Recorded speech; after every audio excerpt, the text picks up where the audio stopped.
When the state is swarmed with earthquakes, would we allow other states to inject their wastewater here in Oklahoma? Katie Wisely went to the epicenter of the Pawnee quake and state politics to find out.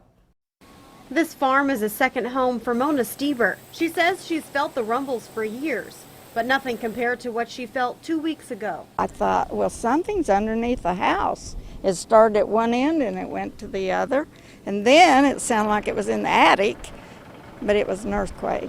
The earthquake in Pawnee is just one of more than 2,500 that rattled Oklahoma so far this year. Scientists have linked the increase in seismic activity to wastewater disposal wells in the Arbuckle, a rock formation 7,000 feet beneath the ground, where oil and gas producers get rid of water left over from drilling. Mickey Thompson used to own one in Arkansas. So we were really excited. This was 2009, 2010.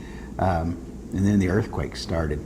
Soon after, earthquakes swarmed around wells in north central Arkansas. The state took immediate action, studying seismicity in the area and eventually plugging 4 wells, one of which was Thompson's. The earthquake stopped in short order. So they made the case, and it's pretty hard to refute, that it was us. You know, it was disposal wells.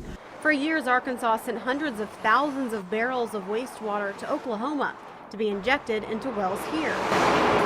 I guess the first question is, why is wastewater coming into Oklahoma? Well, it's a business. The legal opinion that was given us was, you can't.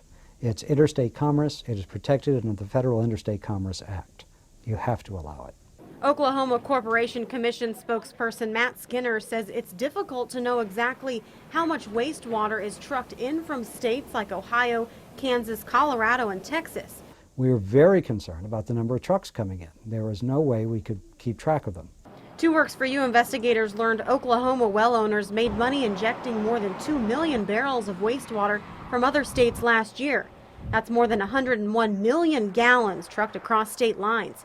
But that number could barely scratch the surface. We have had instances, and we have prosecuted over those instances, where there have been deals made with what we call false run tickets. Companies caught dumping wastewater into Oklahoma bar ditches rather than into injection wells.